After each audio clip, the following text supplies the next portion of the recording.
1919 मसीहा एप्रिल 13 तारीख जालियनवाला बाग रे से दिन अनेक लोक एकजुट होते इंग्रेज को सह अहिंसा भाव लड़िबा पाई सेमानक किछि नेता बुझौथिले। हठात सैन्य दल नहीं ता भितर को प्रवेश कला ब्रिटिश सेनापति जनरल डायर। जालियनवाला बाग रो एकमात्र प्रवेश पथ को बंद करी आखि बुझा फायर करिबा पे ऑर्डर देला जनरल डायर। ठाय ठाय ठाय ठाय ठाय बंदूक शब्द रे जालियनवाला बाग गरजी उठिला।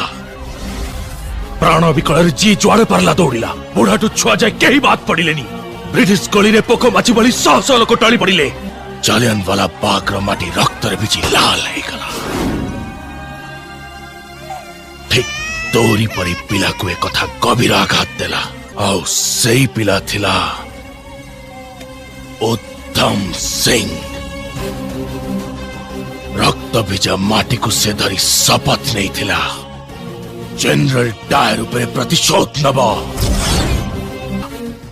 लंदन रे पहुंच जेतबले से जनरल डायर को निज सामने रे पाइला।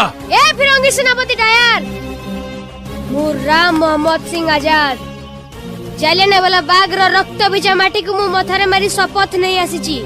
मु मो निज लोक मानकर बर्बर हत्यार उचित प्रतिशोध नेबी। ठाय ठाय ठाय। अरे वाह शाबाश बबलू। बहुत बढ़िया बबलू।